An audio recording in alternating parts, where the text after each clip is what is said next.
pledge allegiance to the flag of the United States of America and to the republic for which it stands, one nation, under God, indivisible, with liberty and justice for all. Okay, welcome everyone. It's starting to feel like summer. Not technically there, but close. Item A, roll call. Let the record reflect all 5 planning commissioners are present. Item B, minutes. B1, approval of minutes of the regular planning commission meeting of May 14, 2024. We'll need a motion. I'll make a motion. Second. Okay, I have a first by Commissioner Bogasich, a second by Commissioner Fitz. All those in favor, please indicate by saying aye. Aye. Opposed? Okay, let the record reflect. The motion carries unanimously. Item C, written communications. No written communications this evening. Item D, oral communications. Members of the public are invited to address the Planning Commission on any item that is not on tonight's agenda. Okay. We'll move on to public hearings. Item E. Item E1, public hearing to consider DR 2023-004, V 2023-001, and MUP 2023-009, a design review, variance, and minor use permit to allow for a new 4-story 97-bed assisted living facility building and associated on-site improvements at 6214 Thornton Avenue. This is APN 92A-1036-29-2. The subject site is zoned RH, residential high density, and has a general plan designation of high density residential.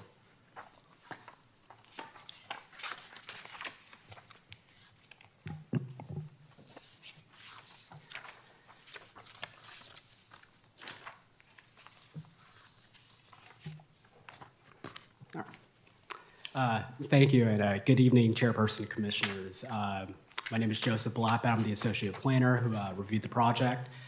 So this project is a new assisted living facility building with associated on-site improvements, property 6214 Thornton Avenue. The requested entitlements include a design review, a variance, a minor use permit, for which I'll explain in detail throughout my presentation. The applicant is MNMA LLC, and the property owners are Ash and Monisa Jane. So for my presentation, I will go over the details of the project, the requested entitlements, California Environmental Quality Act, CEQA exemption, staff analysis and recommendation, and then going over any questions you may have. The site is zoned RH residential high density and has a general plan land use designation of high density residential. The site is approximately 37,026 square feet and previously consisted of an existing 1-story commercial building, shed structure, 2 driveways, hardscaping, and landscaping. A demolition permit was issued for the demolition of the existing building's on-site conditions and utilities. And as part of the demolition permit, a total of 35 trees were to be removed from the site. The project consists of a new 4-story 97-bed assisted living facility building. The facility would be for seniors who need minor assistance to maintain their quality of life. The residents would be provided with a lounge area, dining and kitchen area, suites with bathrooms, common area balconies, and outdoor recreation space. The facility would be staffed on a 24-hour basis and would have a total of 10 to 12 employees. Before I continue, some of you may be familiar with this assisted living facility project from a few years ago. That project consisted of a design review and minor use permit that was approved by the Planning Commission on February 9th, 2021. The approved entitlements were valid for 2 years from the date of approval. However, the entitlements have expired. In the municipal code, entitlements automatically expire if they are not exercised or extended within 2 years of its approval.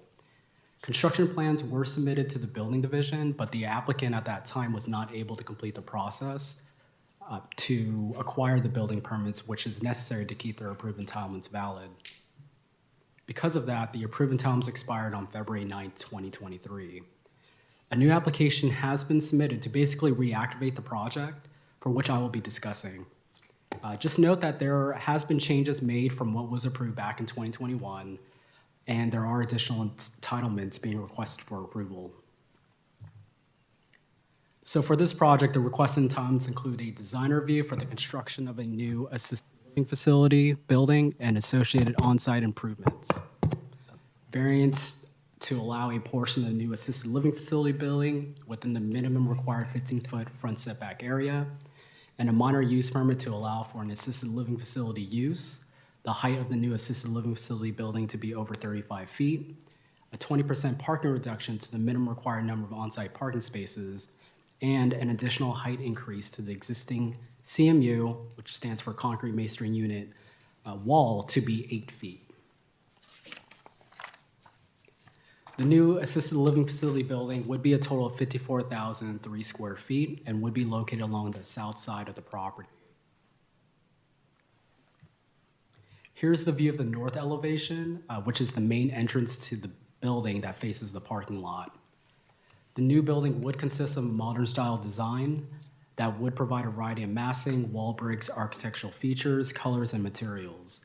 The new building would have 4 stories with a maximum height of 69 feet 6 inches, measured from grade to the tallest part of the building, which is the parapet wall and the rooftop mechanical screen. Design elements include, design elements and architectural features would include a porte cochere, projecting walls, balconies, patio areas, and exterior lighting. Here's the view of the south elevation.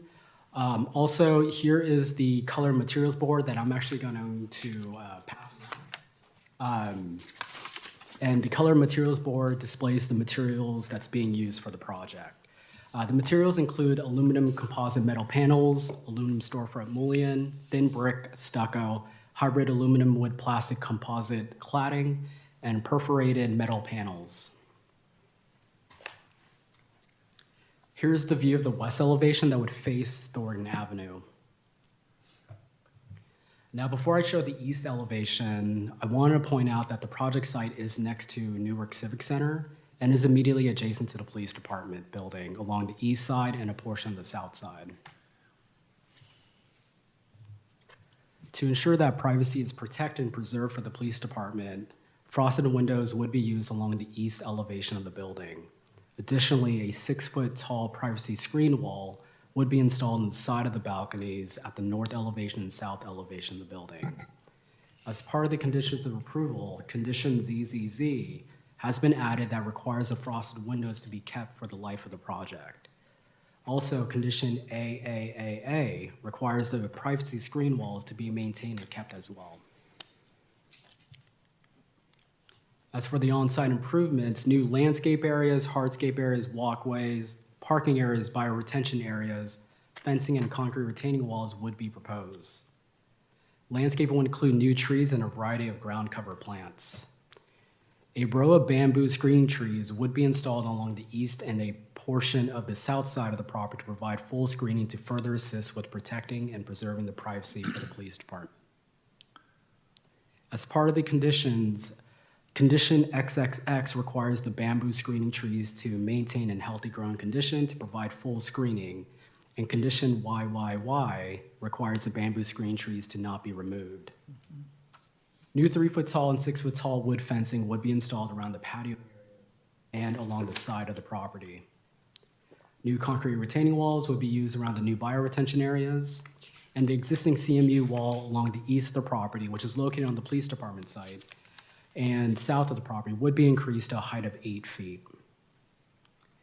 A new primary driveway / fire access road would be created along the north of the property to provide primary access to the site and parking area, and a new second fire access road would be created along the south of the property. New easements would be created at the front of the property along Thornton Avenue that includes a 10-foot public utility easement and a landscape easement, and a dedicated 2-foot wide right-of-way area. As for the variance, the applicant is requesting approval of a variance to allow a portion of the building to be within the minimum required 15-foot front setback area. The project site is a rectangular shaped lot, and since the project would be required to dedicate a new 2-foot wide right-of-way area at the front of the property, the depth of the property would decrease. This would result in the front setback to be measured from the edge of the new right-of-way line instead of the property line. So this slide shows the proposed setback dimensions for the variance request. The red line represents the property line, the green shaded area represents the new 2-foot right-of-way line. The black bolded line represents the front building wall. The blue shaded area represents the projecting walls from the different floors. And the yellow shaded area represents the balcony at the fourth floor. The proposed setback dimensions that's measured from the edge of the new 2-foot wide right-of-way line would be as follows, and is also shown in Table 1 of the staff report. So it's 10 feet to the building wall, 8 feet to the projecting walls, and 4 feet to the balcony. There are several neighboring properties with structures that have similar front yard setbacks to the new assisted living facility building. In terms of neighborhood pattern, the placement of the new building would be relatively similar with how the existing neighboring structures are placed in the front of the property facing Thornton Avenue. The project site is also located adjacent to the existing radio tower on the police department property. The existing radio tower was installed in early 2020, and the tower provides radio communications to the police department, which needs to maintain clearance from any obstruction. Because of this, the project site is limited in placement of the new building. Therefore, as proposed, the location of the new building would be positioned in a way to potentially avoid interference with the signals from the existing radio tower. The new building would meet the minimum side and rear setback area. As part of the conditions of approval, condition BBBB requires the property owners to work with the police department and Alameda County Information Technology Department to relocate the antenna equipment on the existing radio tower to ensure the project would avoid interference with the signals. You'll notice that there is a desk item, which is a memo regarding a new condition to be added for the project. That new condition is condition CCCC, which states that any future modification to the structure shall require reassessment of the signals from the existing tower to ensure there will be no interference. If there is interference, then the proposed modification shall not proceed until the interference is eliminated at the cost of the applicant, property owner's business operator, and/or the developer. This desk item has also been given to the applicant and the property owners. As for the minor use permit, the applicant is requesting approval of a minor use permit for the assisted living facility use, the new building height to be over 35 feet, a 20% parking reduction, and additional height increase to the existing CMU wall. The proposed use would be consistent with the type of uses found in the RH zoning district and would be compatible with the surrounding commercial and residential uses in the nearby area. For height, the maximum height requirement in the RH zoning district is 100 feet. The new building would be 69 feet 6 inches in height, which would be well below the maximum height requirement. For parking, the project is required to provide a minimum of 32 parking spaces. However, the applicant is requesting approval of a parking reduction. To qualify for a parking reduction, the project site would need to be located within a quarter mile of a transit stop with regular scheduled service during the weekday hours of 7 a.m.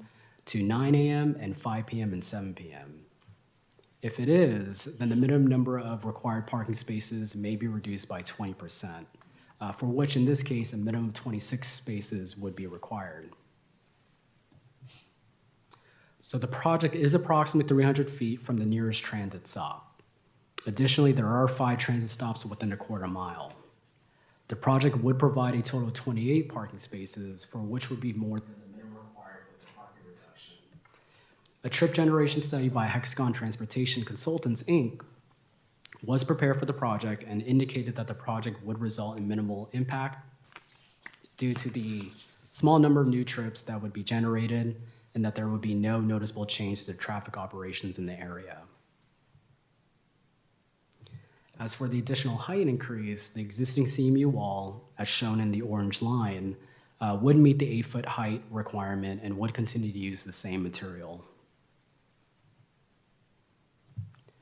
So the project is categorically exempt from CEQA pursuant to CEQA Guidelines Article 19, Section 15332, which applies to infill development projects.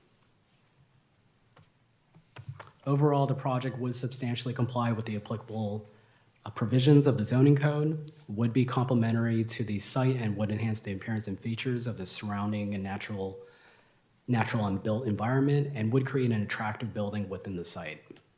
Based on staff analysis, the design review criteria, variance findings, and minor use permit findings for the project can be made in the affirmative. With that said, staff requests the Planning Commission to adopt the draft resolution approving the design review, variance, and minor use permit for the project based on the findings provided in the draft resolution. That concludes my presentation. I'm happy to answer any questions. The project team members are here and are available to answer any questions too. Thank you. Thank you. Before we invite up the applicant and open the public hearing, I'll bring it to the Planning Commission for any questions. I just have a minor question. The windows that face the police department, those are just windows in a stairwell, or are they in actually people's living units? They are in the stairwell. I'll let you answer that, Okay. because I think we had that discussion. Hold on, Actually, just a second. I'll hold the, we'll ask the applicant that question unless staff can answer the question.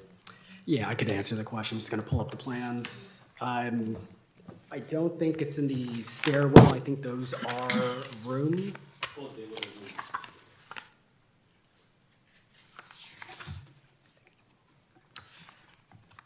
Yeah, no windows in the stairwells, but in the rooms. So where the people are living? Where the people are living and they're like suites? You're saying it's in the place where the residents are living, the assisted, Correct. okay. Okay. And we can confirm with the applicant as well. Okay. Any other questions? I do have a few questions. Please. First, the parking requirement. 32 are required normally. They get a 20% reduction, so it's 26 spaces. They've got 10 to 12 staff members that'll be working there. A 97-bed facility. People do come and visit these patients that are there. Does staff feel comfortable that 26 is adequate?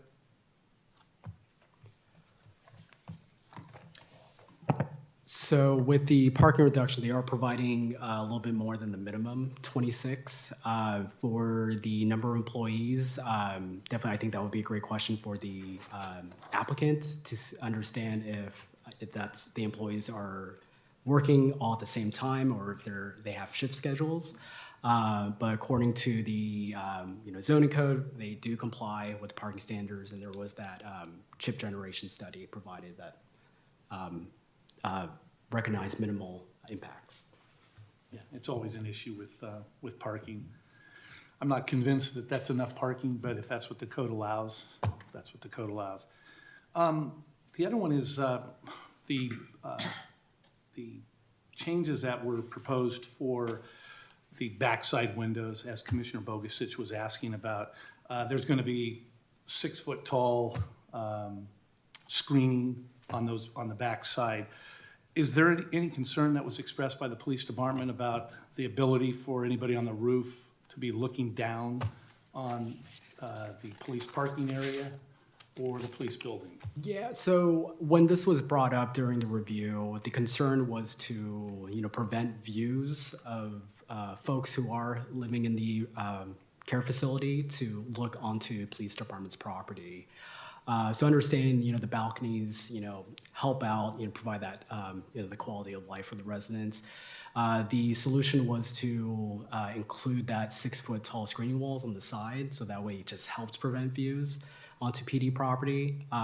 As for the roof, The roof, it currently consists of what's proposed, the mechanical equipment. I think they have an area for future solar. It doesn't seem like there would be residents that would go on the roof. Is there a parapet around Yes. the roof? Correct. All right, good. And then you mentioned obviously you're asking for a variance on the setback. What was the previous project setback? Was it The- 15 feet? Previous project, I believe it was the same as what's currently proposed. Okay. The, I don't know if you want to add. The zoning code, yeah, previously it was the same zoning code, so it would have been about 15 for that Okay, corridor. okay. All right, and then the comment about the transmitters and receivers, there's that one condition that requires them to work with Alameda County, the information technology, and the police department. Does it mean that it's going to require the transmitters and receivers to actually be raised or altered? Yeah, so the tower itself is going to remain. It's just the antennas that's going to be swapped. So the top antenna is going to swap with the bottom, and the bottom is going to be with the top because they point in different directions with the Bay Area. Yes. So that's essentially what the modifications would be for that. Okay, all right. And just to add to that, we, it's in his report, in Joseph's report, but we did actually contact the county. They kind of gave us kind of a description of the changes that Joseph kind of described. And that was all discussed kind of during the review process, with including PD, the county, and also in order to kind of figure out what the cost would be. So that way the applicant would know what he's on the hook for. And that is reflected in one of the conditions of approval. Great. Okay, my final question is, the rendition showed looked like some median improvements out on Thornton Avenue. Is that actually happening? I didn't see it in any report. So there would be work along the right-of-way area.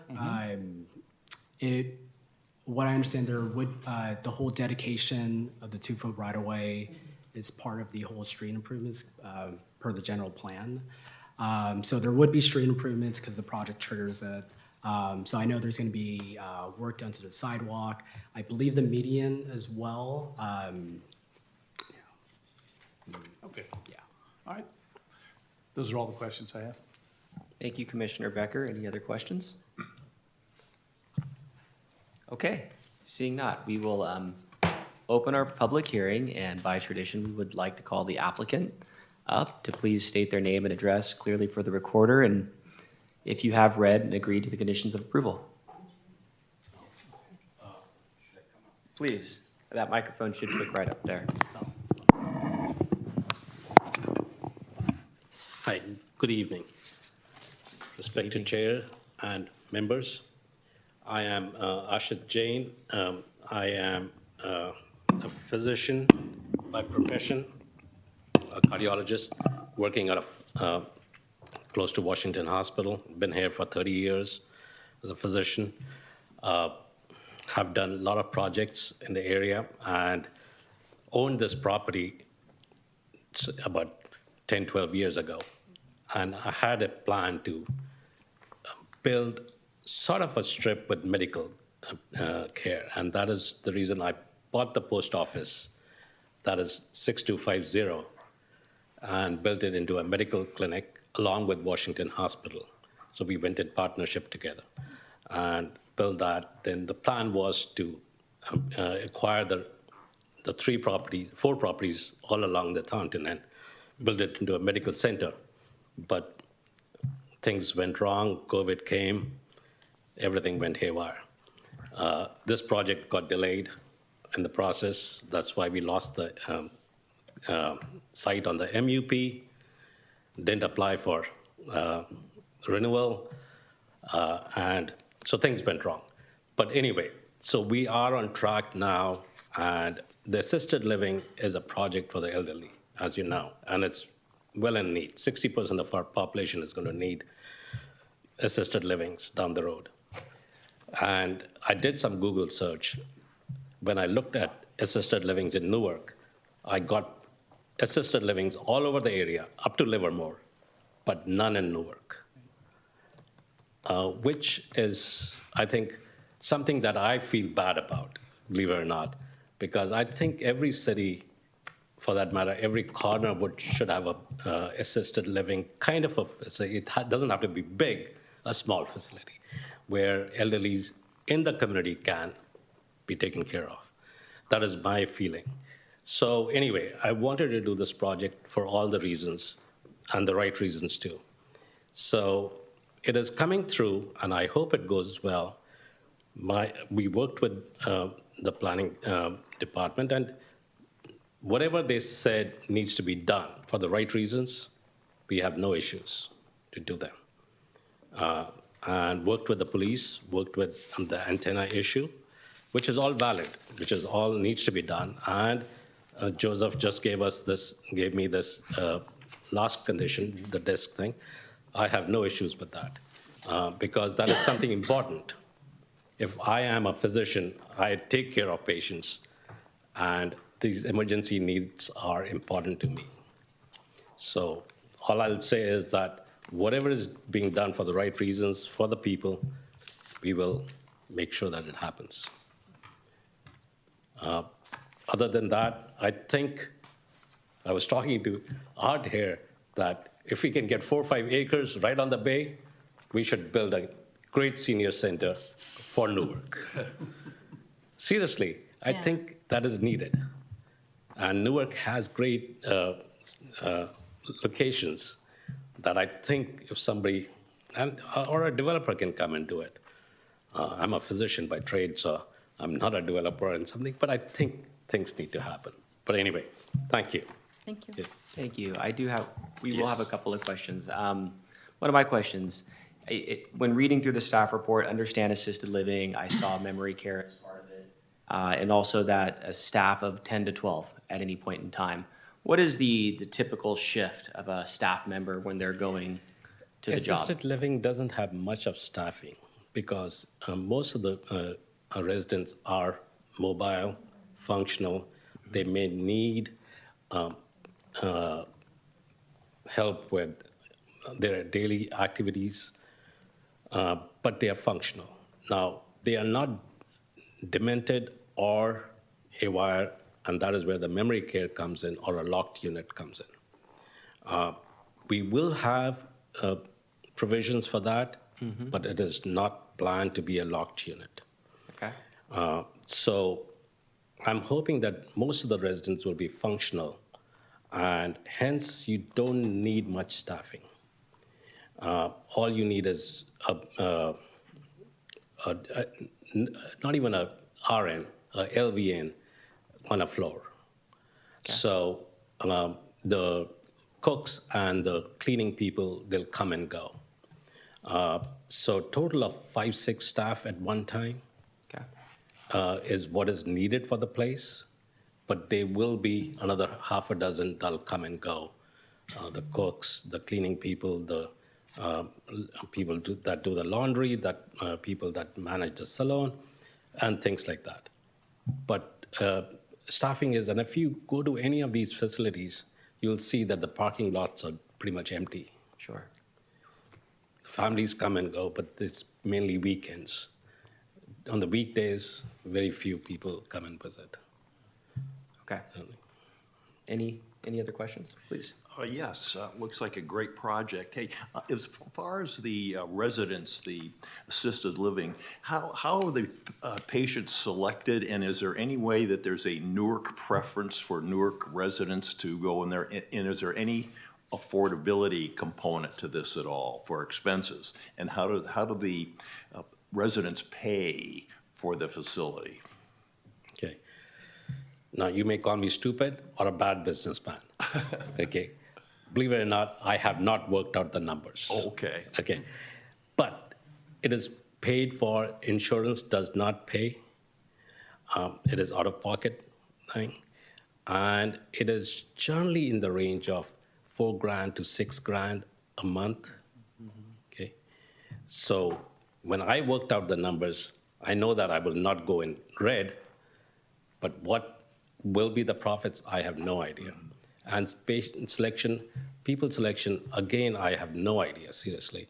I will get hold of a management company once I start the project, and I will pick their brains All I know is assisted living is a good venture and is well needed. Okay, so it'll stay busy. Right, well, thank you. So I'm not worried about all those later things. Any other questions? Will you have security there?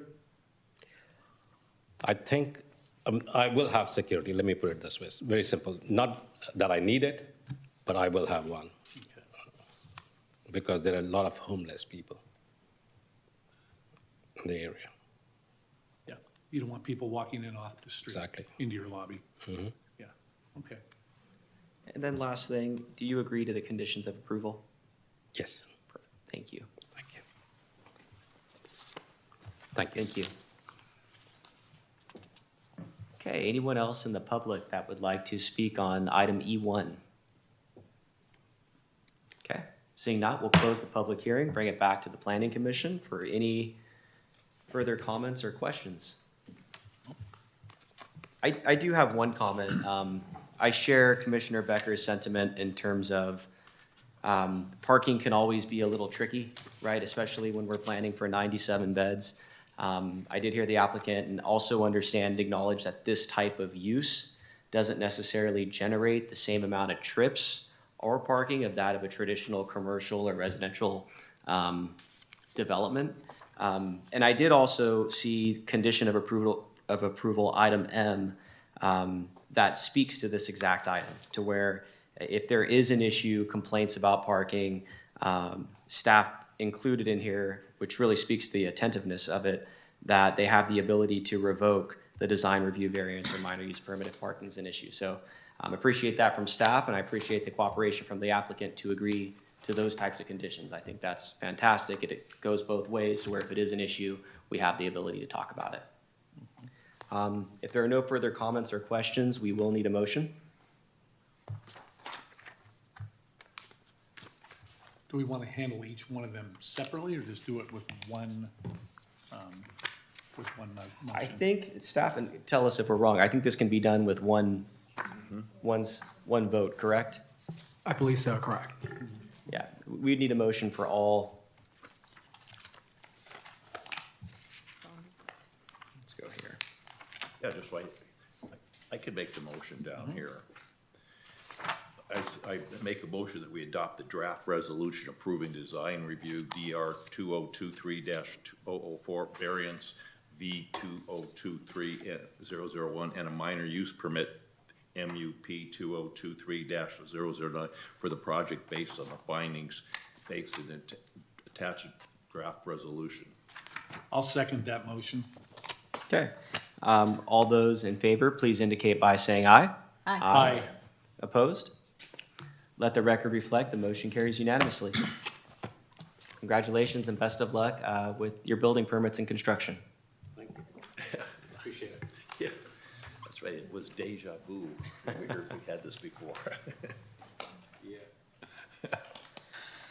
Okay. Moving on to item F, staff reports. Item F1, presentation of the 2024 to 2026 capital improvement plan and finding in conformance with the general plan.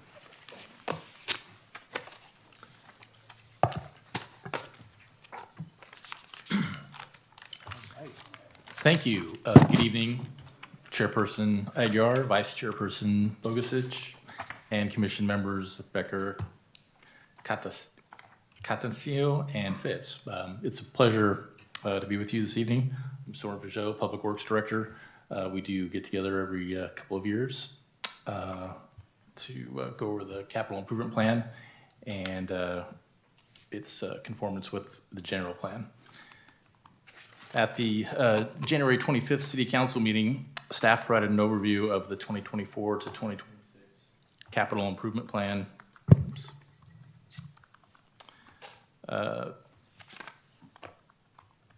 And discussed available funding sources and anticipated funding amounts were presented, along with a comprehensive list of projects that were submitted for consideration and funding with the CIP. However, specific project funding recommendations were not provided at that time and will be presented to the City Council this Thursday, June 13th. One very essential component of the CIP is that the Planning Commission have a finding that all proposed projects in the next 2-year planning document be in conformance with the general plan pursuant to Government Code Section 65401. And just a quick word on segmentation of projects. Because a number of Planning Commission members have real property interest within the proximity of various CIP projects being considered for general plan conformance, those particular projects will be segmented and considered first without participation by the planning commissioners that have the real property interest, with a final decision made by the remaining planning commissioners. Staff has randomly selected the order in which those projects will be considered first. Once consideration and final approval of those items has concluded, the full planning commission can then consider the remaining CIP projects for general plan conformance and will not reopen discussion on the previously approved items.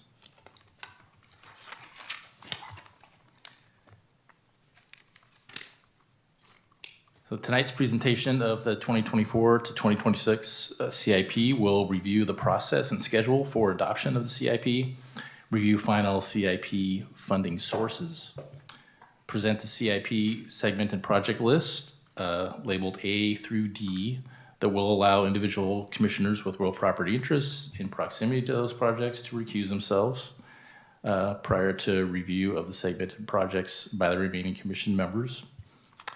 The full commission can then review all other CIP projects not on a segmented list for general plan conformance. Any questions on all of that so far?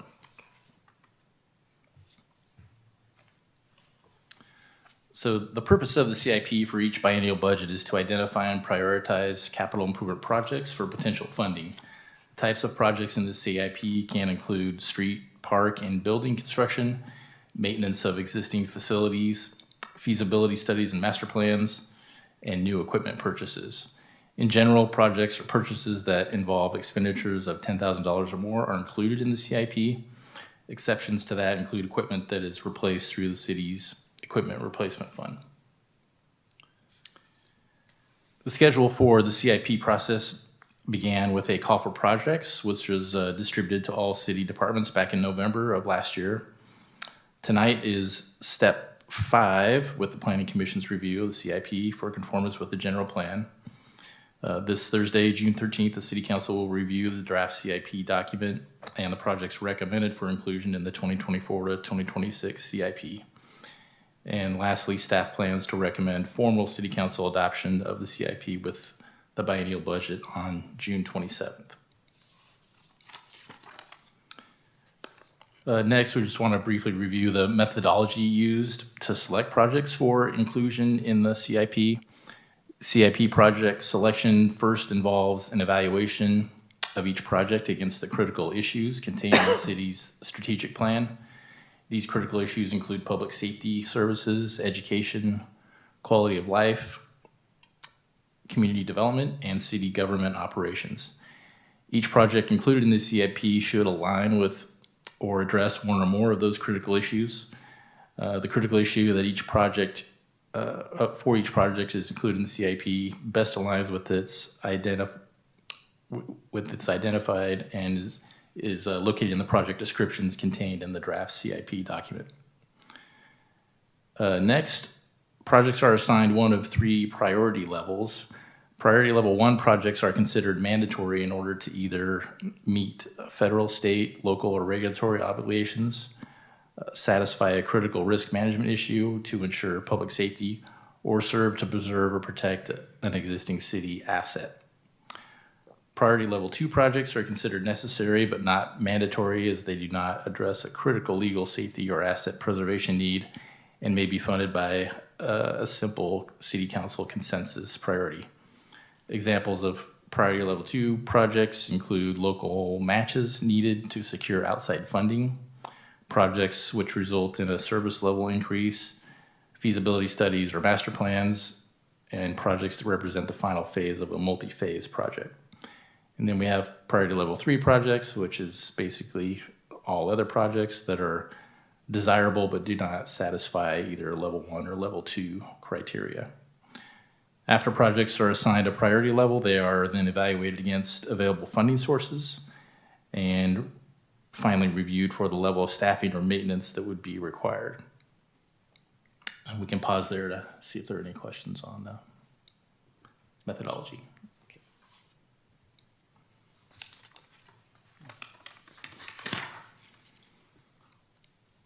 So on to project funding. During the January 25th presentation to the City Council, staff highlighted general categories of funding sources, and we want to do that for you here as well. Funding for projects recommended for inclusion in the 2024 to 2026 CIP can be broken down into 5 general categories. This slide provides a broad overview of those categories with available funding for the next 2-year cycle. Based on updated revenue projections, the anticipated gas tax revenue for the 2024-2026 biennial budget cycle is approximately $8.75 million.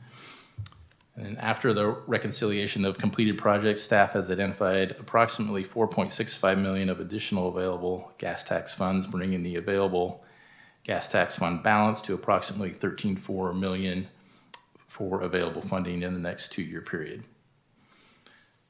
After reconciliation of the Newark Civic Center project and the identification of projects previously approved in the CIP that are now completed or no longer required, the estimated available capital fund balance for the upcoming budget cycle is $5.25 million. Community development maintenance funds may be used to pay for feasibility studies or master plans that are related to maintaining and updating the Newark general plan, zoning ordinance, or other related regulations. And the estimated fund balance for those funds is approximately $3.7 million. The current park impact fee balance is $5.8 million, and we have about $15.3 million in other development impact fees. The city has been able to obtain a sizable amount of outside funding in the last couple of years, primarily for transportation projects. And this funding total right now is about $35 million. So we'd like to go over each of these categories in a little more detail with you now. So we'll start with gas taxes. We collectively and commonly refer to gas tax funds. It's kind of a broad category of fund sources from the state and from local sales tax funding through the Alameda CTC. So revenues collected by the state from excise and sales taxes on gasoline and diesel fuel, as well as registration taxes on motor vehicles, are distributed to local cities through the Highway Users Tax Account, or HUTA.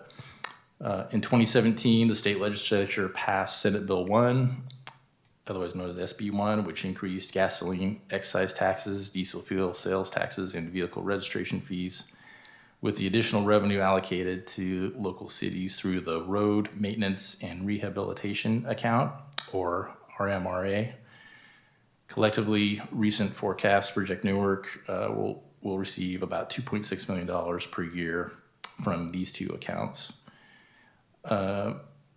Next, in 2014, Alameda County voters approved Measure BB, which is a half-cent sales tax to help deliver essential transportation improvements within the county. Measure BB was later increased by a half-cent to a full 1-cent sales tax to compensate for the loss of the Measure B half-cent sales tax, which sunset in the year 2022. Over half of all revenues generated from Measure BB are distributed to cities as direct local distributions to be used specifically towards capital or maintenance projects that either and roads or directly address bicycle and pedestrian access and safety. Based on projections prepared by the Alameda County Transportation Commission, we can expect approximately $1.54 million per year of direct local distributions from Measure BB over the upcoming biennial budget cycle. In 2010, Alameda County voters also approved Measure F, which is the Vehicle Registration Fee, or VRF program. That collects $10 with each vehicle registration, again, to be used towards transportation improvements within the county. Similar to Measure BB, direct local distributions are made from the VRF program to local cities. Based on the latest projections, we can expect approximately $220,000 per year from the VRF program over the next 2 years. All told, staff anticipates receiving just over $4.37 million per year in gas tax funds, or a total of $8.75 million over the 2-year budget cycle. Next are capital funds. In general, the current capital fund balance is comprised of budget surpluses from previously completed CIP projects. Again, after finalization of the CIP budget rollovers, staff anticipates a balance of $5.25 million of unrestricted capital funds to start fiscal year 2025. And these funds can be used for any type of project. Unlike gas tax funds, the city currently does not have a consistent source of revenue that would supplement the capital fund balance beyond the current CIP budget surpluses.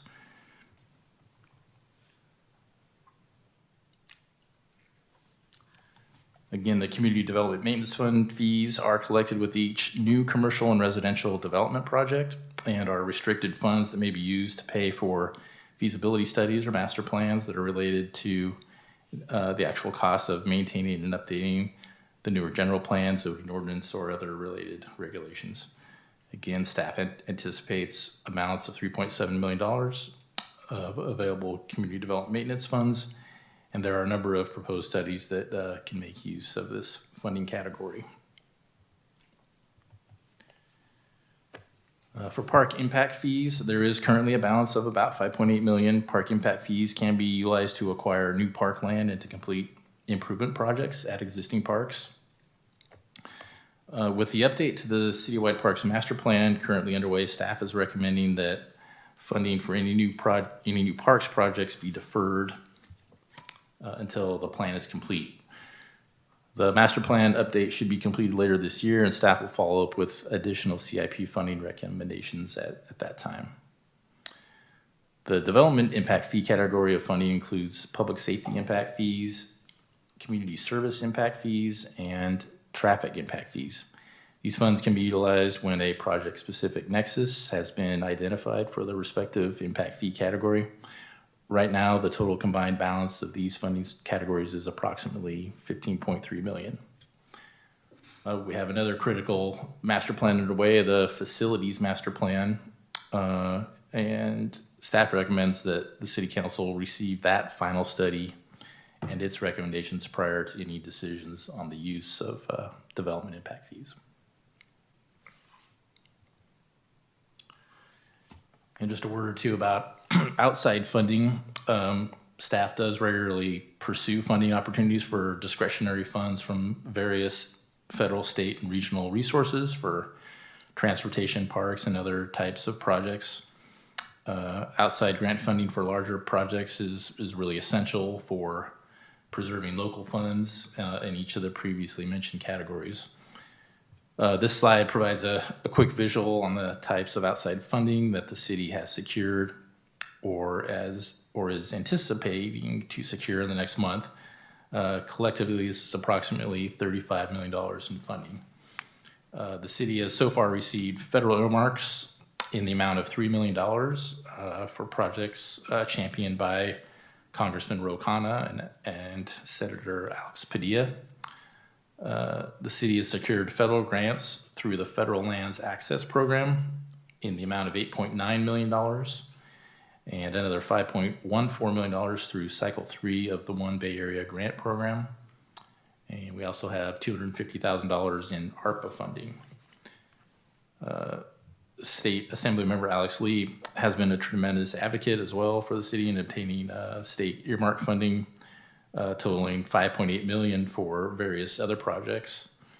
And then the city has secured an additional state grant in the amount of $173,000. Most recently, the Metropolitan Transportation Commission, or MTC, their Programming and Allocations Committee is expected to take action tomorrow, actually, on about $15 million in funding for the city of Newark. It's part of an overall Dumbarton corridor component that's in the Regional Major 3, and the city is proposing a suite of projects in the Thornton Avenue corridor for those projects. So that'll help fund our Old Town Streetscape project and 2 phases of pavement rehabilitation projects on Thornton Avenue, along with another complete streets project in a few years between Hickory Street and Gateway Boulevard. So a lot of outside funding coming in that's, again, all essential to help us extend our local dollars on local streets. With that, I'll pause on funding, see if there are any questions there. Any questions? What are our chances of getting that 15 million? Very good. So MTC staff has put together their recommendation. The staff report is out. Worked extensively with our fellow jurisdictions, Fremont and Union City, and the Alameda CTC staff there to kind of put together a combination of projects. And Mayor Dutra Vernacci with Union City is an MTC board member and quite active in helping champion all those projects. So we appreciate the combined effort from Southern Alameda County. So Fremont and Union City will get their share of funding too, but we're excited about the $15 million for Newark. Fantastic. I had a quick question. Where you were talking about the Community Development Maintenance Fund, and it was for maintaining or updating general plans. And then in the previous one, you also mentioned, so it was like they were mentioned in 2 of the, they were mentioned in the 3rd and the 4th, and that the maintaining or updating general plan. And then in the next slide, you had facilities master plan. Are those different? So yeah, the community development maintenance funds are specifically for updating master plans or anything associated with the general plan or the zoning ordinance. That those funds are specifically for that purpose. We're showing the citywide parks master plan here. Just we want that document to be completed to help inform staff and the city council as far as how to expend park impact fees. So park impact fees are totally separate. The development impact fees are totally separate from the community development maintenance funds. But we're relying on that document and the facilities master plan to inform staff and to make recommendations to council on how to expend those funds. Okay.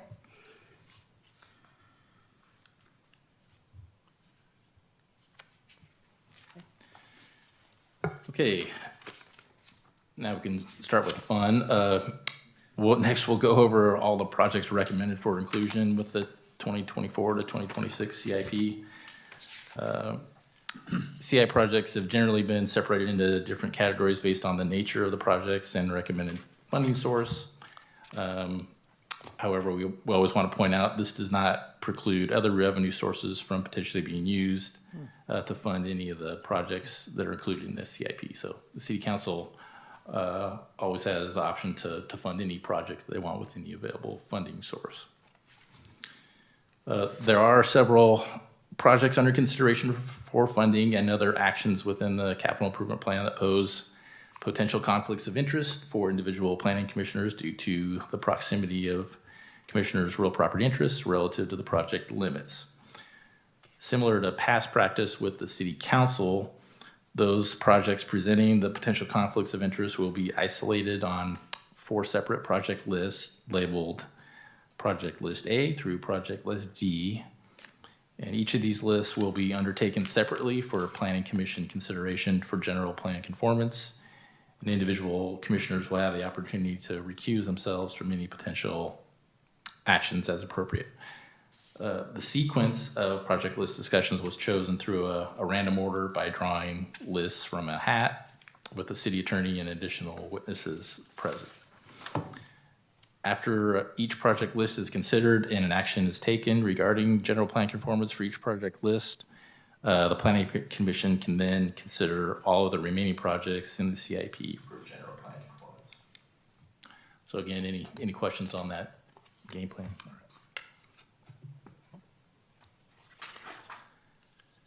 So the first projects up for consideration are 5 projects located at Lakeshore Park. Includes Lakeshore Park completion, Lakeshore Park landscape restoration, Lakeshore Park restrooms, Lakeshore Park tree project, and Lakeshore Park water quality analysis. We can pause here. Yes, I will be recusing myself for the following reasons. I have a real property interest in my residence in proximity to the following projects: Lakeshore Park completion, Lakeshore Park landscape restoration, Lakeshore Park restrooms, Lakeshore Park tree project, Lakeshore Park water quality analysis. Thank you.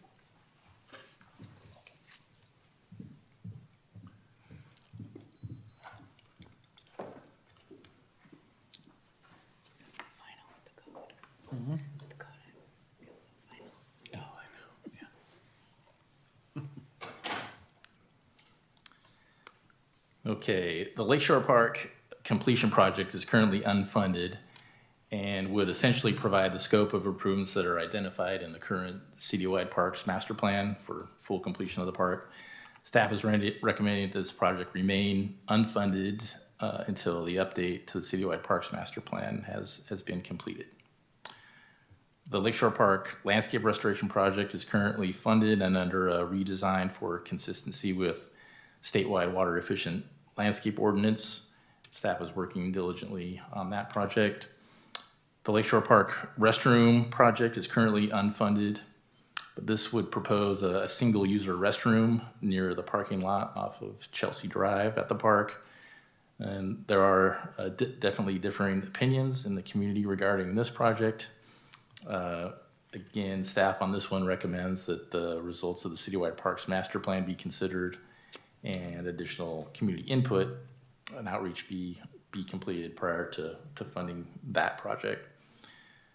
The Lakeshore Park tree project is nearly completed. This involved the removal of many older eucalyptus trees and then the recent planting of approximately 150 new trees around the park. The Lakeshore Park water quality analysis is a funded project that is in the process of being re-scoped from just a potential dredging study of the lake water body to a more comprehensive water quality assessment. So again, just a reminder, we do have about $5.8 million of current park impact fee available, but we're not going to be recommending any new projects to the city council until that master plan has been completed. So any questions on those projects? We're, just a side note, we're bringing up a few unfunded projects because of the potential conflict of interest. Those are listed as unfunded, but we're not going to go over every unfunded project. Sure. In the CIP, but because these are part of a potential conflict, we're mentioning them here now. Got it. Okay. So I'm sorry. So clarification then is they're unfunded. We're bringing it up now due to potential conflict. But nothing here is suggesting we are approving the funding for those unfunded items, correct? That's correct. Okay. Yeah. There are a number of unfunded projects and previously funded projects that are in the capital improvement plan draft document that you received. Sure. At the end of the presentation tonight, the staff recommendation will essentially be to approve all the projects that are in there, the collective planning commission body, but we weren't going to go over every project on the list. Okay. And we're not, all we're doing is being asked to, that these projects are in conformity with the general plan. We're not approving any projects or any funding for projects. Absolutely correct. All right. So staff recommends that the planning commission by motion find that the projects in project list A are in conformance with the general plan. Again, that includes Lakeshore Park completion, Lakeshore Park landscape restoration, Lakeshore Park restrooms, Lakeshore Park tree project, and Lakeshore Park water quality analysis. I'll make that motion. I'll second it. Okay, let the record reflect. We have a motion and a second. All those in favor, please indicate by saying aye. Before you take action, just confirming there's no public comment. There will be public comment at each segment. Got it. Okay, so we're not taking action. You will at each segment, but we will also have to just either open it up to public comment or confirm there's no public comment at each segment. Got it. Okay. Yeah. Okay, I follow. So now we open up public hearing. Yes, public comment. Okay. Opening up for public comment. This would be the time for anyone to speak on this item. Seeing not, we'll close public comment. So now do we go on to the next one, correct? Now I'll You can take the motion now. make the motion. Make the motion. And are we still calling, we make a motion and vote? Yes. Okay. Okay, so we'll need a motion. I'll make the motion. I'll second it. Okay, let the record reflect, we have a first and a second. All those in favor, please indicate by saying aye. Aye. Opposed? Okay, let the record reflect, the motion carries with 4 ayes and 1 recuse. Thank you, Chair.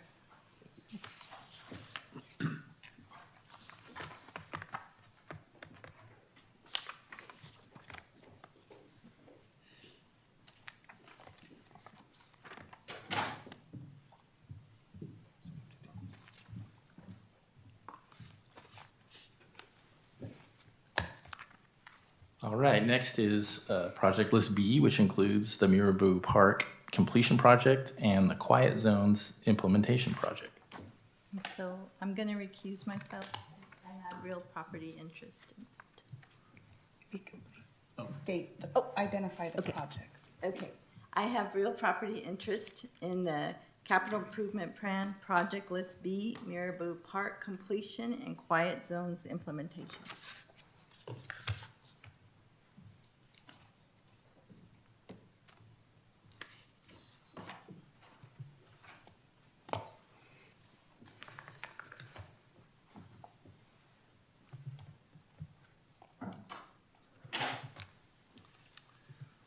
All right, the Mirabou Park completion project is unfunded at this time, but would provide for the completion of improvements at Mirabou as identified in the original Citywide Parks Master Plan, very similar to the Lakeshore Park completion project. Again, staff is recommending to the City Council that this project remain unfunded pending completion of the update to the Citywide Parks Master Plan. We should note that there is, again, currently $5.8 million in funding available in park impact fees. Quiet Zones has been an important project and topic for the community. As commission members may know, a quiet zone can be established at an at-grade railroad crossing with the construction of safety improvements that provide the same level of risk reduction as would otherwise be provided by the use of train horns. If approved by the Federal Railroad Administration and the California Public Utilities Commission, train operators can choose not to sound their horns at grade crossings once those safety improvements have been made. Improvements could include raised medians, 4-quadrant gate systems, and channelizing devices. The city completed a feasibility study that determined that quiet zones are feasible at all Newark active at-grade crossings. The detailed designs for each of those crossings are currently underway, and the city has approximately $4 million set aside for those improvements. This includes $2 million in state funding through Assemblymember Alex Lee's office, and another $2 million that we're expecting in Regional Major 3 funds. I have a question on that. Yes. Yes, what's one of the things that we hear about a lot is people complaining about the railroads, noise, horns, middle of the night. Is there a timetable on this when we could tell people, well, in a year we should have no horns, or 2 years? Is there a target on that, so we just keep everybody quiet for a while? It's hard to pinpoint an exact timetable, as we do have to go through a process with Union Pacific Railroad and with Federal Railroad Administration and California Public Utilities Commission. But the designs are all moving along. We expect those to be completed later this year. We expect to have at least $4 million in funding and continue to look for opportunities for more funding.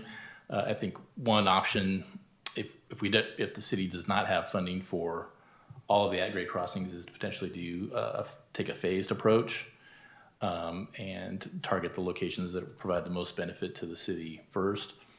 And I'd like to think we'll be able to start construction on those, in the next 2 to 3 years. Okay. And then I guess the city council ranks them as far as what the priorities might be. Yes, we have a consultant on board, and one of our requests to the consultant will be to identify prioritization among all the at-grade crossings. There's some complications. Some of the crossings are within a quarter mile of each other. That's the minimum kind of length of a valid quiet zone. So that essentially means that 2 crossings would have to be completed in order to have a valid quiet zone. So some of those will have to be grouped together to move forward. That'll be taken into consideration for the prioritization. Good. I'm looking forward to going to the ribbon cutting ceremony on a couple of those. Yes, it's definitely a project that folks are interested in. Thank you. I have a question regarding the quiet zone.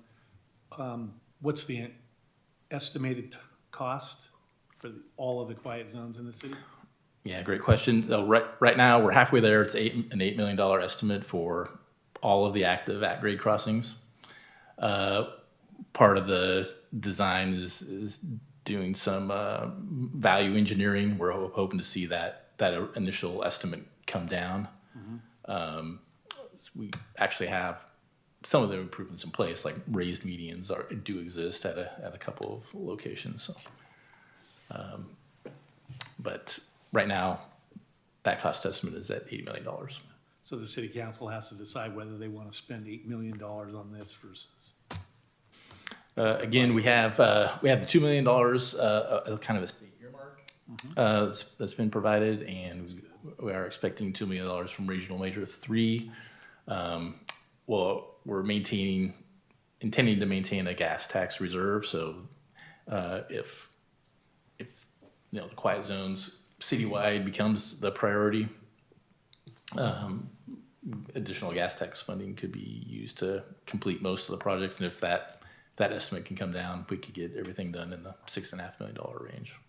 Okay, so they balance whether to do those or continue maintaining streets in neighborhoods. It's always a challenge, yes. Right. Yeah. Okay. Okay. Thank you.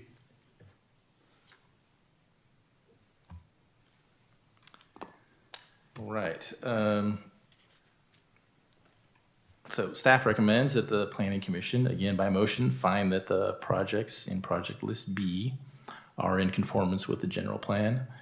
And that includes Mirabu Park completion and the quiet zones implementation. Okay. Open the I will public open hearing. up for public comment, correct? Public comment? Seeing not. We'll close it. We will need a motion. Motion to approve Project B list.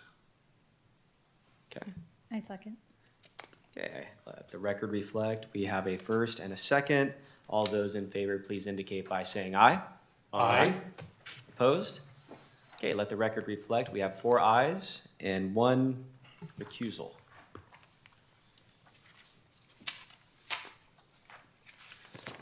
Moving along here.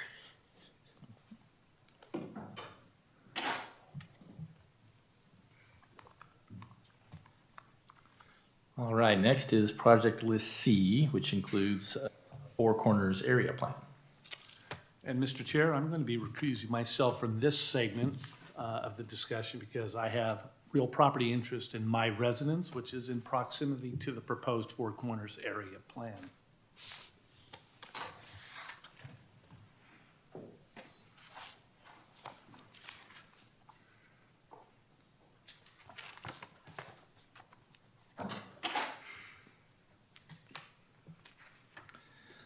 All right, the original Four Corners area plan was adopted all the way back in 1990, and the current 2023-2031 housing element in Program H2.3 describes the creation of a community-driven land use plan for housing and retail improvements in the Four Corners area.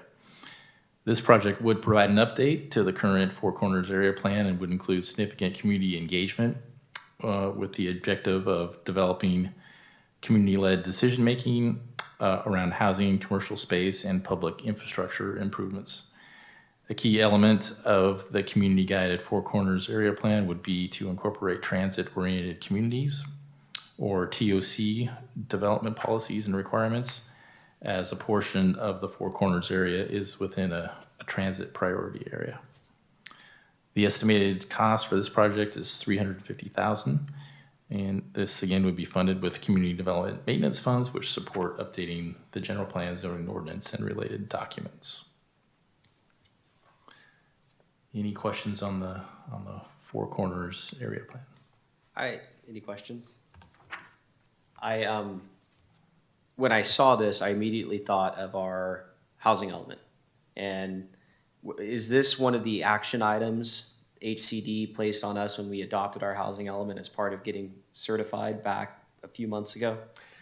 It is. So you're correct. Program H2.3 is part of the certified 2023-2031 housing element. Although the city was able to show that we were able to plan for all of the housing goals and projections in the regional housing needs analysis. Not only that, but have a significant buffer. The state noticed that much of that new housing is in central Newark and in the southern part of the city, and the state was concerned that perhaps we weren't focusing on the northern parts of the city. And so they really pushed the city to take a look at our Four Corners area plan as a way to look at housing potential within that area, but also, as Director Faugeau mentioned, take into account that the Ardenwood Park and Ride Station could become a rail station through the South Bay Connect project and would be eligible under the ABAG Transit-Oriented Communities policy, which does require a set of policies and programs and requirements for transit, housing, and other mixed uses within that area to promote more transit. And so as a result, we have that program H2.3 to really reopen the Four Corners area plan and have a lot of community input, but come up with new policies and programs that would be consistent with the city's desires, but also with the regional transit-oriented communities' requirements. Okay. So is this a situation where it's involving the community, similar to what we did for the Old Town specific plan, where there's outreach and engagement? That's right. Currently, the Four Corners area plan is not a specific plan, and the specific plan is actually described in state statutes as having to require very specific types of information and analysis in it. And the Four Corners area, the Old Town specific plan, is a specific plan consistent with state law. The area plan is really up to the city to determine its boundaries and its scope. We're not anticipating creating a Four Corners specific plan. We could keep it as an area plan, but we do want to incorporate the transit-oriented communities policies that have been adopted regionally through ABAG. Thank you. Mm-hmm. I just have one question on the Ardenwood train station. That's just still a concept. It's not been approved, and that would be right where the original, or that park and ride lot is, right there by the freeway. It must back right up to the railroad tracks, and they have to build a station right there. That's correct. The Ardenwood station is part of the South Bay Connect project that is being proposed by the Capital Corridor Joint Powers Authority, and they looked at possible stations between Hayward and Newark and ultimately decided upon a new station at the Ardenwood Park and Ride. So that is really, in a way, sort of ground zero for a new transit facility, and also within a half-mile radius of the station, the regional transit-oriented communities policies really should be incorporated within that radius area, which encompasses much of the Four Corners area. I think that could be a pretty popular station if it gets built. That's all I had there. Located. The old Carts and Golf. Yeah, carts. Well, I liked the Carts and Golf. That's where they tore down Paradise and put up a parking lot, right? Carts and Golf. Anyway, that's sidebar.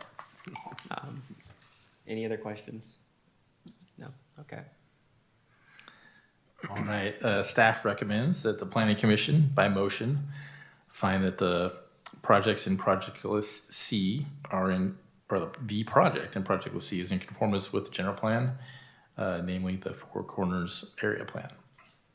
Okay, we will open it up for public comment. Seeing not, we'll close, and we will need a motion. I'll make a motion. Second. Okay, let the record reflect. We have a first and a second motion. All those in favor, please indicate by saying aye. Aye. Opposed? Okay, let the record reflect. 4 ayes, 1 recusal.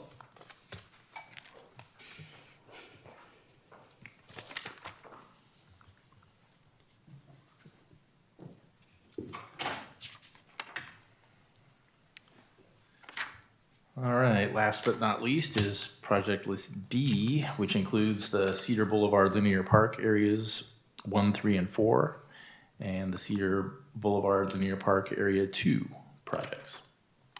Yes, I'll have to recuse myself on this real property interest in my residence in proximity to the following projects: Cedar Boulevard Linear Park Area 2, Cedar Boulevard Linear Park Areas 1, 3, and 4.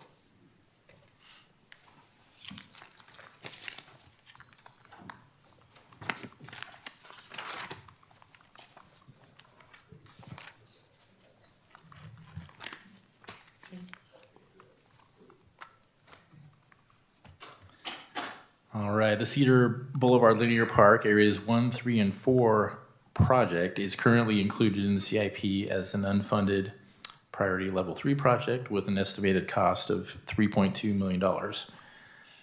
Staff will be recommending to the City Council that the project remain unfunded pending, again, completion of the Citywide Parks Master Plan update.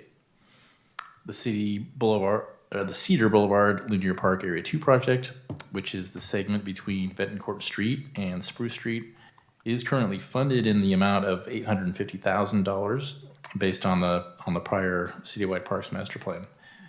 This cost may increase with the full design and the additional community outreach necessary prior to construction of this project.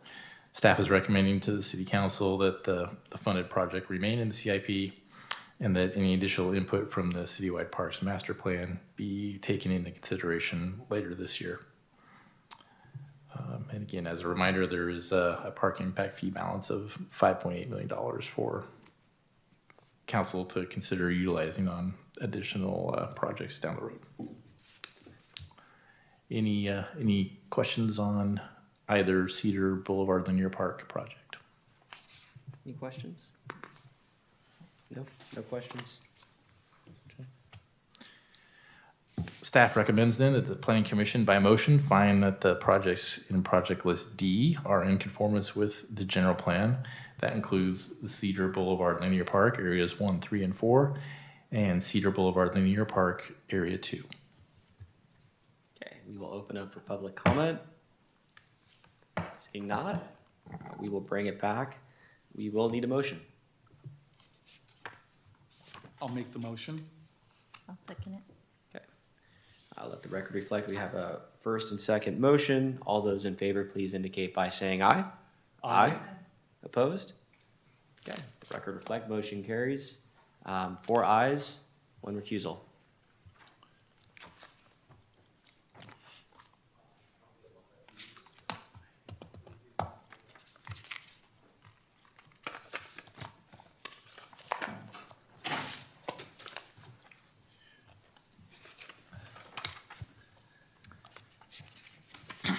All right, thank you very much for your patience as we work through the segmentation process. Next, we'll go over the remaining projects proposed for funding with the 2024-2026 CIP. CIP projects proposed for funding have been separated into different categories based on the nature of the projects and the type of funding that would be used. So we'll start with the gas tax project summary. As mentioned earlier, staff anticipates receiving over $4.37 million per year in gas tax funds, or a total of $8.75 million over the 2-year CIP. And the city currently has a total of $13.4 million available for gas tax projects. A total of 8 projects have been recommended for gas tax funding, 6 annual street maintenance projects per year, and then 2 standalone street improvement projects with a total estimated cost of $11 million. And with this year's projects, there is a focus with the City Council on improving the city's overall pavement condition index. This first table lists the city's annual street maintenance projects. Street maintenance projects listed here are performed each year and are essential to maintain the city's roadway infrastructure. First on the list is the city's street asphalt concrete overlay program, which includes the asphalt concrete overlay, slurry seal, or sometimes cape seal, and roadway patch paving projects. Second is the city's curb, gutter, and sidewalk replacement project, which responds to resident requests to repair damaged or uplifted concrete along city streets. The street tree maintenance program is an important safety project in the city, trimming, pruning, removing, and replacing trees within the public right-of-way as needed. Fourth on the list is the city's traffic calming project, which performs evaluations and installs traffic calming measures such as speed bumps on streets for which residents have expressed concerns involving excessive vehicle speeds and which qualify under the city's traffic calming policy for those installations. Next is citywide accessible pedestrian ramp project. All of the intersections in the city do have curb ramps at each corner. The city accomplished that 10 or 12 years ago. However, due to ongoing updates to ADA requirements, some of those ramps that were originally completed need to be brought up to current design standards. So there's funding set aside annually for that. Lastly, the city's annual thermoplastic street striping project replaces or installs new pavement and markings on roadway locations outside the limits of the annual pavement maintenance projects. So the total estimated cost for the annual street maintenance projects recommended in the CIP for funding this year is $9.8 million, $4.9 million each fiscal year. Newark's current overall pavement condition index is 72 on a scale of 0 to 100. This does reflect a 1-point drop from PCI of 73 in 2022. The latest citywide pavement management report estimates that at the current annual funding level of $2.5 million prior to this recommendation this year, the city's overall PCI would drop to 69 in 5 years. The report further estimates that an estimated annual pavement maintenance budget of $4 million would be required over the next 5 years to maintain the city's overall PCI at its current level of 72. And that $5.5 million per year over the next 5 years would be necessary to return the city's overall PCI up to a desired level of 75. So we're going to push council to spend a little more money on street maintenance, and it's one of those priorities that the community has expressed, of course. Question on this topic. What is, it's like it's 72, 73, kind of 75. What is a standard kind of baseline threshold? I mean, is that established amongst municipalities that they aim for? That's a very good question. An objective is to stay above 70. That's kind of the threshold of good pavement conditions. Mm-hmm. The highest marks that you'll see are in the 80s these days. Okay. And that tends to be jurisdictions that are a little bit newer, places like Dublin with a lot of new streets. Sure. Brentwood out in East Contra Costa County was that way for a long time with a lot of new streets. Mm-hmm. But there are other jurisdictions that really struggle. Newark, on the whole, does very well, above average in Alameda County, and certainly above average in the Greater Bay Area. Got it. Interesting. Very interesting. And we're particularly excited about this funding coming in for Thornton Avenue. That's obviously a location that needs a lot of work. We've known that for a while. There's a number of projects taking place right now.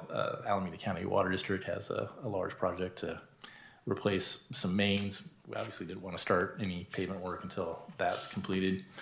But this additional outside revenue coming in will assist quite a bit.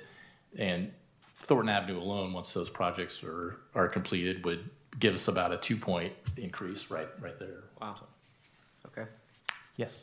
Do you know, like if you're going west on Thornton and then you turn left on Sycamore, do you know if there's any plans to help that portion of Sycamore that goes to Central?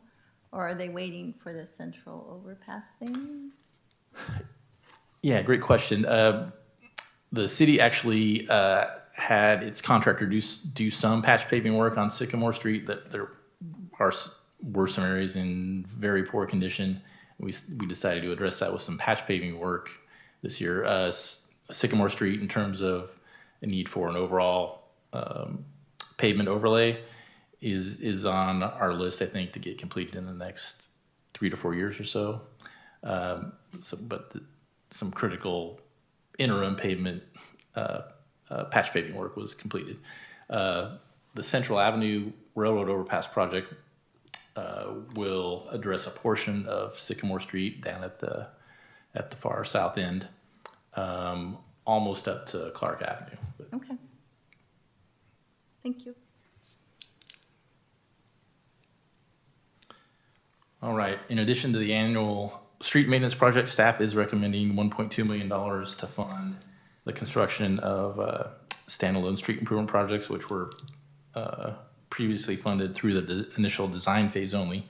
These projects include additional funding for the Cherry Street and Maury Avenue median modifications and the pedestrian hybrid beacon installations proposed on Newark Boulevard at Brittany Avenue and Russian Drive, and then on Cedar Boulevard at Milani Avenue. What's a hybrid beacon? Great question. So you may have noticed in other jurisdictions we don't have any other. There's a device called a rectangular rapid flashing beacon, which is just a yellow flash that catches your eye. We don't have those in Newark. Those are intended to obviously catch the driver's attention, to yield to pedestrians. They are not really recommended on multi-lane roadways. The pedestrian hybrid beacon is a little different, kind of the same idea, but it acts more like an actual traffic signal. It'll provide a red light and more clarity, and they're recommended for, again, roads with multiple lanes in each direction, so appropriate for Newark Boulevard. And for Cedar Boulevard, Cedar at Milani, there's a marked crosswalk at that location that's only about 120 feet away from the Cedar Boulevard intersection. And having controls there, a hybrid beacon is necessary. It can be actually coordinated with the full traffic signal at Cedar Boulevard and Thornton Avenue, as it wouldn't be effective unless that was all timed together. And you can't do that with the rectangular rapid flashing beacons. There are a couple of other locations in the city where we will be installing single lane roadways. You're saying on Brittany and Cedar, or? On Newark Boulevard at Brittany's on one side and Russian Drive is on the other, right at the fire station Right there. where that crossing is, There's, to the park? yes, there's a marked crosswalk at that location. Always been a challenge. It never has qualified for an actual, never met the warrant criteria for a full traffic signal. So this is kind of the next best option to address a safety concern there. Yeah, the traffic beacons are good. They have them in Union City where there's no traffic lights. They're nice. So those are a couple. I used to live around the corner from the Newark Boulevard, Brittany, Russian that was my daily intersection. So that is a very good spot for one. Great, happy to hear it. All right, next are capital fund projects. And as we mentioned earlier, the estimated capital fund balance for the upcoming budget cycle is $5.25 million. A total of 26 projects will be recommended to the City Council for funding with capital funds. That includes 8 maintenance projects, 6 new vehicle purchases, 8 operations projects, and then 4 previously unfunded projects with a total estimated cost of about $4.4 million.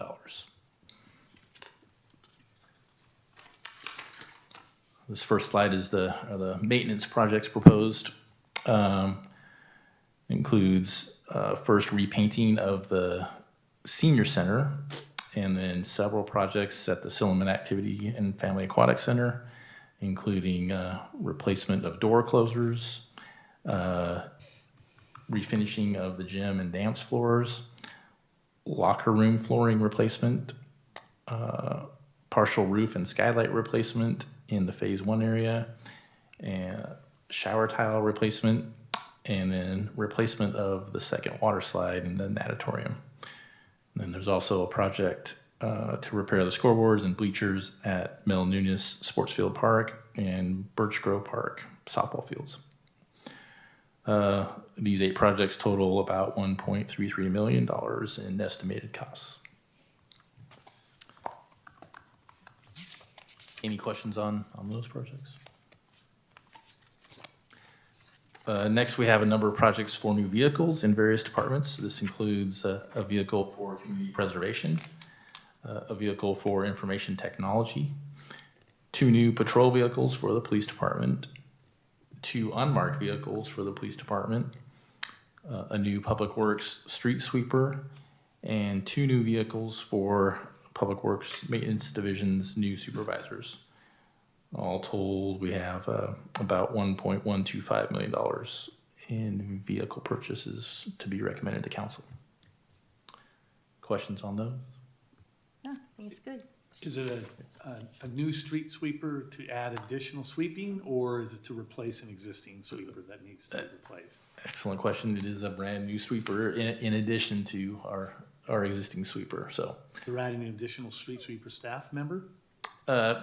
yes, we have actually increased our street maintenance section by 1 person. There's some recent changes, a senior worker out there, and so 1 additional worker within that section.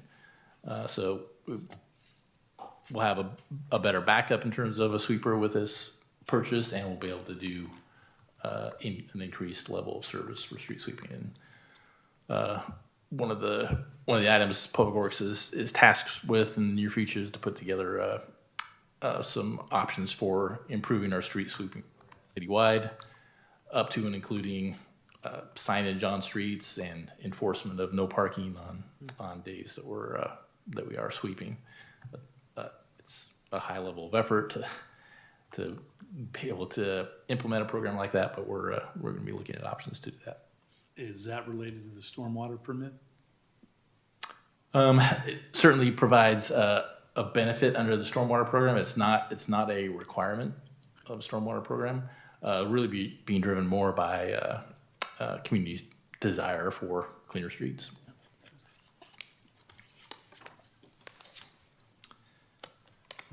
All right, for operational efficiencies and to improve training methods, there are 8 total operations projects totaling $931,000 in estimated costs.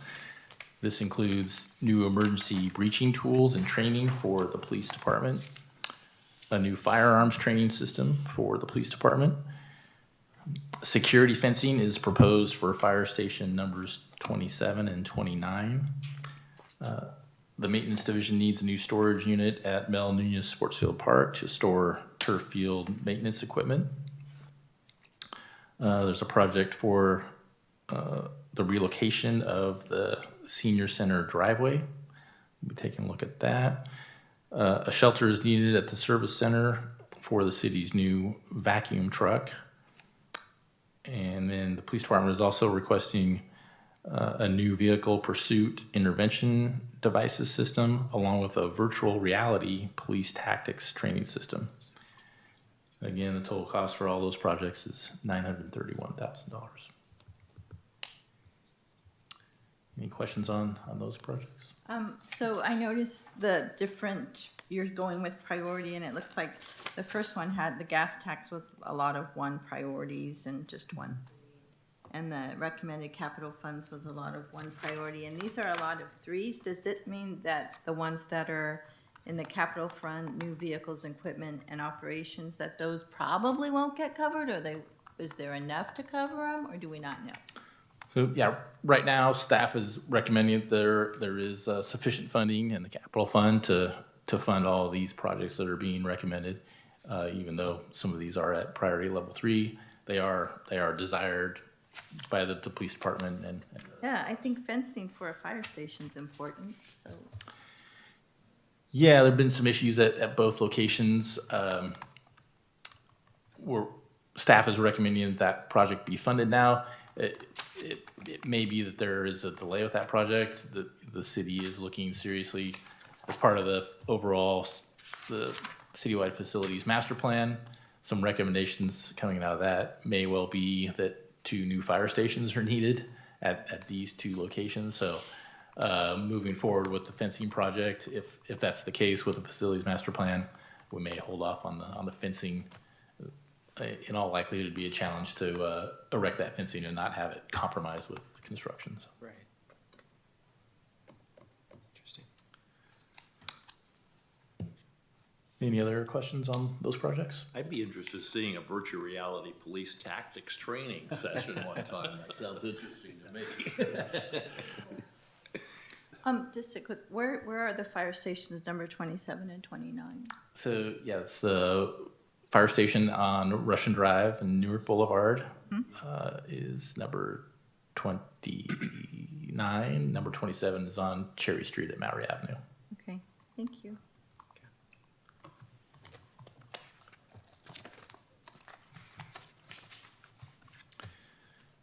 All right. There are 4 projects that were previously listed in the CIP as unfunded, but are now proposed to be funded. This includes a new water tank spray truck for Public Works, some repairs at the Second Chance Shelter Building located on Central Avenue, a retrofit of the existing pool sanitation system at the Silliman Center, and a new facility for storage at the Newark Service Center. Altogether, these projects total just over $1 million. Any questions on those projects or previously unfunded, now recommended for funding?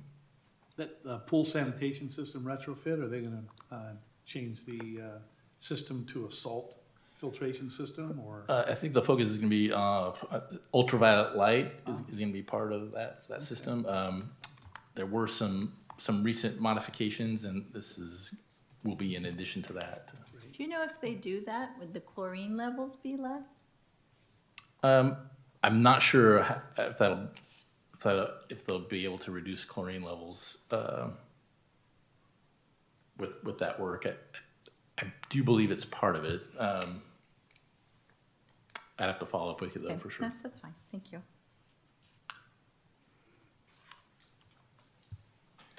All right. So again, just a summary of all the capital fund projects from those 4 categories. Just about $4.4 million altogether, utilizing most of the projected capital fund balance of $5.25 million, leaves about $850,000 left there.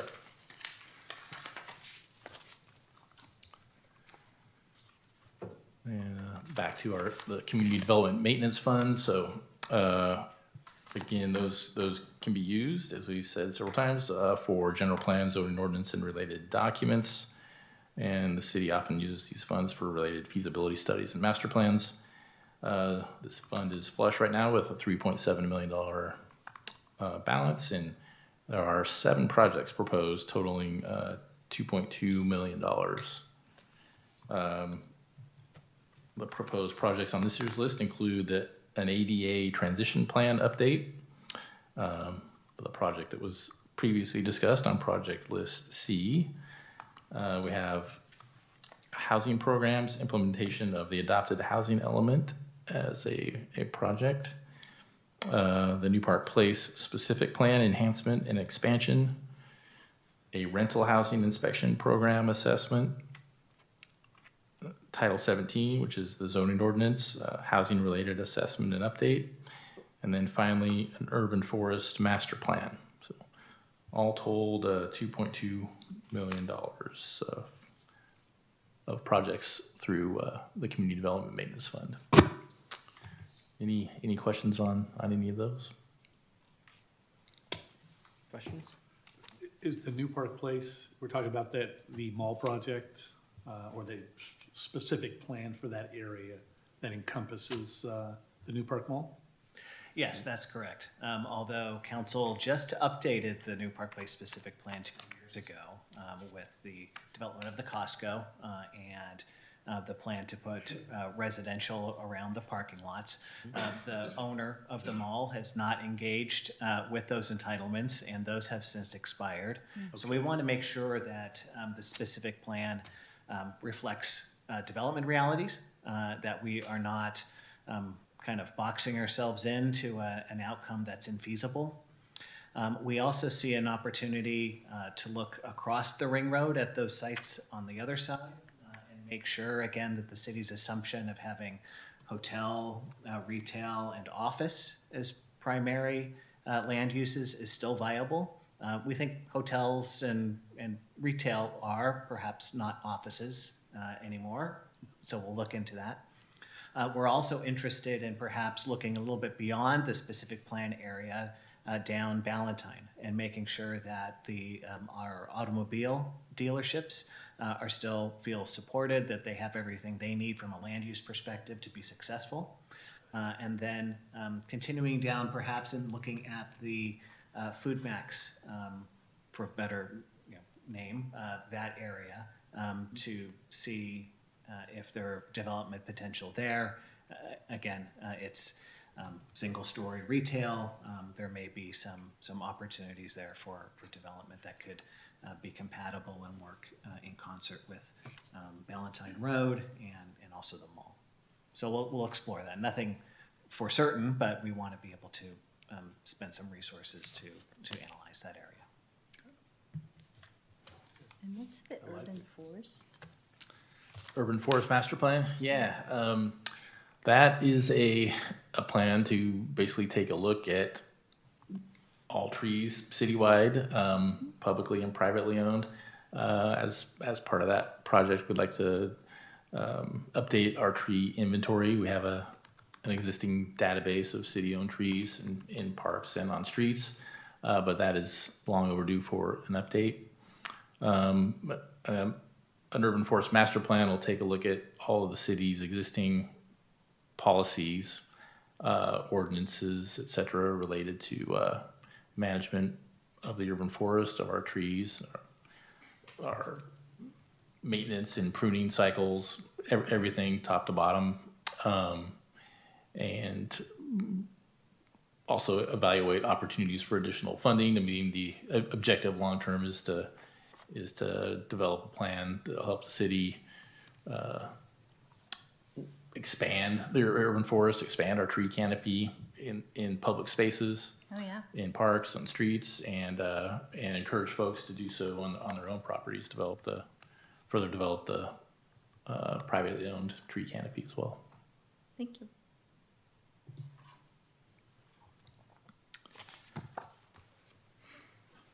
Right, this slide is just indicating, again, there's $5.8 million in current park impact fee funds that the city council could consider for any additional park-related projects. Again, recommending that be deferred until the citywide parks master plan update has been completed and can inform staff and council. So as a result, there are no new parks projects for the planning commission to evaluate for general plan conformance at this time. The citywide parks master plan is tentatively scheduled to be completed this fall, and it is hoped that staff will bring forward new projects for consideration at that time. So just the next steps here in the CIP approval process. Have, of course, tonight's review of the draft CIP document by the Planning Commission for general plan conformance. This Thursday, the City Council will receive a review of the draft CIP and projects that are recommended for funding. And then we have hopefully final adoption of the capital improvement plan by the city council with the biennial budget on June 27th. So the final recommendation tonight is for the planning commission by motion to find all remaining projects, both existing and proposed, in the 2024-2026 capital improvement plan draft document, and not previously considered on project lists A through D, in conformance with the general plan. That includes our presentation. Happy to answer any other questions that you might have. Thank you. That was a fantastic presentation. And Yes, very very good. informative. Yeah. Well done. Lot going on. No other questions. We will need a motion for this item. I'll make a motion. Second? Okay. We have a first and a second. All those in favor, please indicate by saying aye. Aye. Opposed? Let the record reflect the motion carries unanimously. Thank you again. That was very informative, top to bottom, and a very comprehensive, excellent update. Thank you. I would like to point out, Mr. Chair, this will be Mr. Fougeau's last presentation in front of the Planning Commission.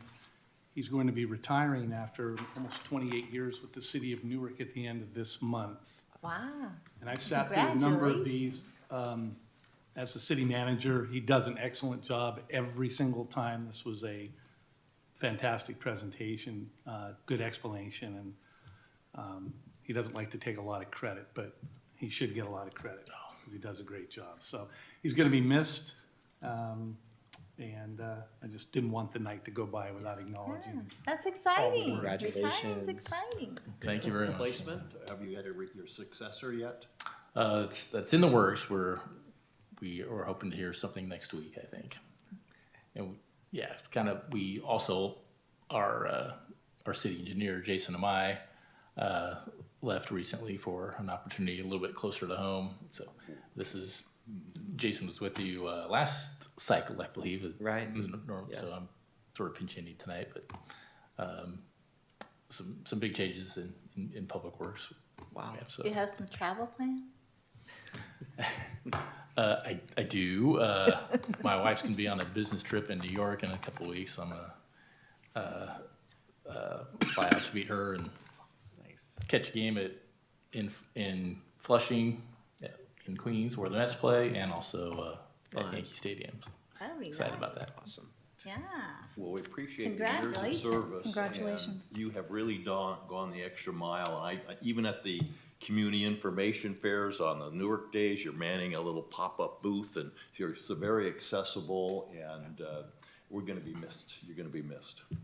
Thank you very much. Yeah. Okay, item G, commission matters. Item G1, report on city council actions.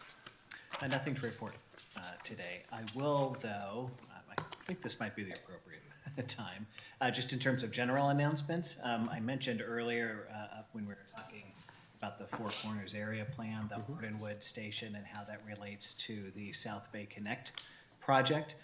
And we posted on the city's Facebook page today the release of the draft environmental impact report for the South Bay Connect project, which essentially moves the Capitol Corridor line from the Niles subdivision, kind of going through Niles, snaking around some low-speed turns, ultimately to get through to Newark and then south to San Jose.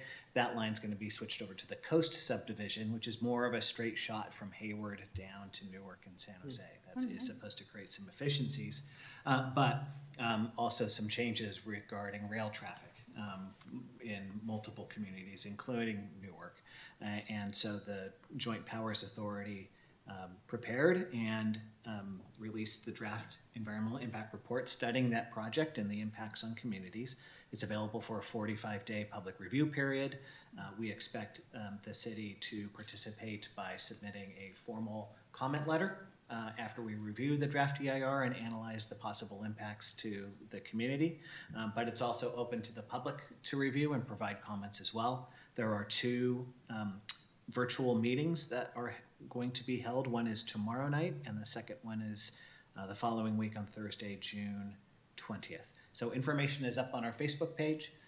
If you would like more information and more details I think about we just that. got a little brochure today about And you've that. got a brochure about that. So that's great. Of course, if you have any specific questions about possible impacts to Newark, feel free to contact me, and I will try to do my best to answer your questions. That's all to report tonight, unless, Art has Yeah, I got one more announcement. So one of the projects that we're currently reviewing is the Lepeshki Homes project. It's the 88-unit condo project that will eventually come to the Planning Commission in the next couple of months. There's a community meeting for it. This is kind of like the last and final community meeting for that project. Okay. It'll be held on June 20th at the library in the meeting room at 6 p.m. So if anybody's interested in coming, please attend.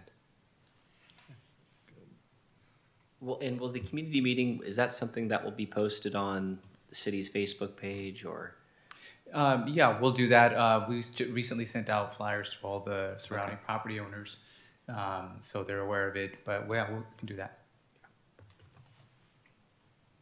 Okay. Item H, Planning Commissioner comments. I'll start with Commissioner Tancho. Yes, first I wanted to say congratulations on your retirement.